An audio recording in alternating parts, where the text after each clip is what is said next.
Hello friends, welcome to my YouTube channel Ram with education. तो friends, आज की इस वीडियो में हम जानेंगे साफाहोड़ आंदोलन के बारे में। तो चलिए फिर शुरू करते हैं आज की क्लास। साफाहोड़ आंदोलन 1870 ईस्वी में हुआ था। बगाम मांझी साफाहोड़ आंदोलन का प्रमुख नेता थे। साफाहोड़ आंदोलन को सामाजिक सुधार आंदोलन भी कहा जाता है। साफाहोड़ आंदोलन का नेतृत्वकर्ता लाल बाबा भी कहा जाता था। 1870 ईस्वी में साफाहोड़ आंदोलन मुंडा जनजाति का था। नैतिक शुद्धता और चारित्रिक शुद्धता पर जोर दिया गया था। साफाहोड़ आंदोलन में सिंगबोंगा पर उपासना दिया। मांसाहार और मद्यपान पर निषेध लगा दिया गया। साफाहोड़ आंदोलन में जनेऊ को पहनो बोला गया।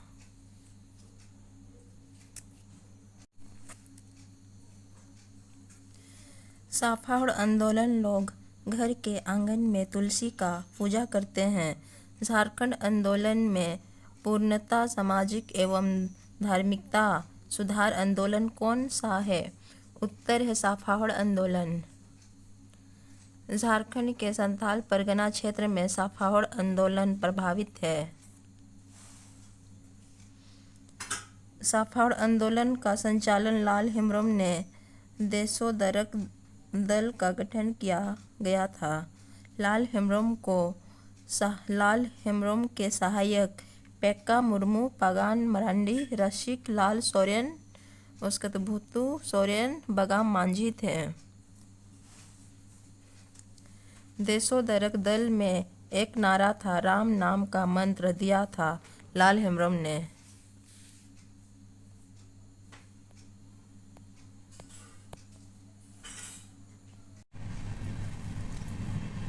खरवार आंदोलन हुआ था 1874 ईस्वी में। खरवार आंदोलन संथाल परगना क्षेत्र में हुआ था। खरवार आंदोलन संथालों के बीच में हुआ था। खरवार आंदोलन प्रथम चरण में सुधारवादी आंदोलन था। सुधारवादी आंदोलन में समाज सुधार पर बल दिया गया था। सुधारवादी से आगे चलकर राजनीतिक आंदोलन में परिवर्तन हो गया।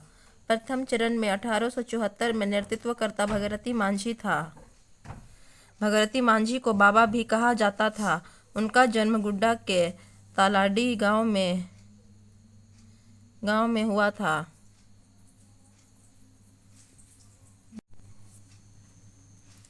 दूसरा चरण 1881 ईस्वी में नेतृत्वकर्ता दुविधा गोसाई थे। खरवार आंदोलन में जनजाति देवता में सूर्य देवता सिंगबोंगा का उपासना करते हैं। खरवार आंदोलन में गैर जनजाति का देवता दुर्गा माँ का उपासना करते हैं। मांसाहार और मद्यपान पर भी प्रतिबंध लगाया गया। बलि प्रथा पर भी प्रतिबंध लगाया गया। सिद्धू कान्हू के जन्म स्थल को तीर्थ स्थल के रूप में मान्य दिया गया। खरवार आंदोलन में इस आंदोलन में पूर्ण अवस्था में बल दिया गया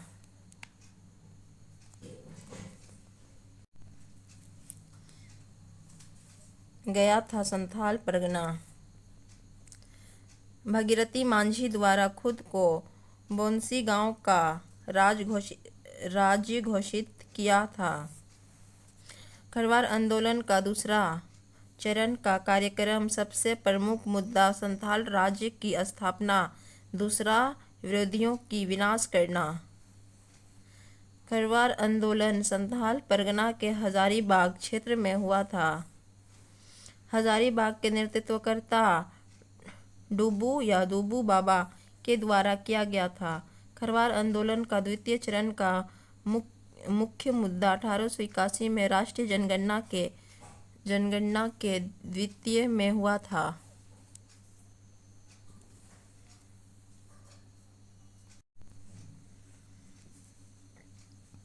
तीसरा है कोल विद्रोह।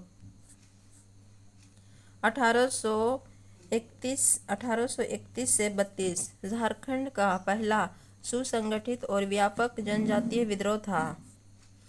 इस विद्रोह में छोटा नागपुर, खास पलामू, सिंहभूम व मानभूम की जनजातियों ने भाग लिया। मानकीवीर 7 से 12 गांव का समूह का प्रधान मुंडा गांव का मुखिया है। छोटा नागपुर में 1824 ईस्वी में आबकारी कर लगाया गया। इसके तहत हड़िया चावल से बनाई जाने वाली शराब पर पाताचुई नामक कर लगाया गया। कोल विद्रोह दिसंबर 1831 में शुरू हुआ।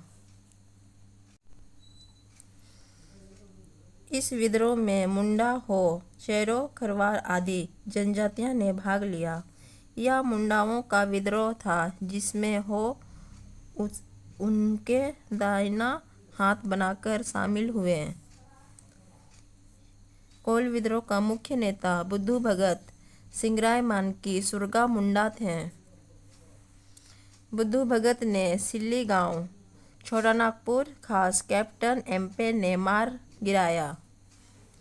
सिंगराय मानकी ने सोनपुर परगना, छोटा नागपुर, खास अप्रैल 1832 में आत्मसमर्पण किया। सुरगा मुंडा ने बदगांव, सिंहभूम, अप्रैल 1832 में आत्मसमर्पण किया। संपूर्ण छोटा नागपुर में हजारीबाग ही ऐसा था जिस पर कोल विद्रोह का असर नहीं के बराबर हुआ। 1833 में रेगुलेशन एक्ट के तहत छोटा नागपुर, खास पलामू, खड़गाडी, रामगढ़ और कोरुंडा के जंगल महल में ट्रिब्यूटरी महल के एक नॉन रेगुलेशन प्रांत के रूप में संगठित कर दक्षिण पश्चिम सीमांत एजेंसी का स्थापना 1934 में कर दिया। इस प्रशासनिक क्षेत्र में जिम्मेवारी एजीजी को सौंपी गई। गवर्नर जनरल ने प्रथम एजेंट के रूप में कैप्टन थॉमस विल्किंस को नियुक्त किया गया। कोल विद्रोह का दमन करता है विल्किंस थे। विल्किंस जनसाधारण के किशुन साहेब के नाम से जाने जाते थे। तो फ्रेंड्स, वीडियो अच्छा लगे तो चैनल को सब्सक्राइब करना, लाइक करना, कमेंट करना और भी मैं इस तरह की वीडियो लेके आऊँगी।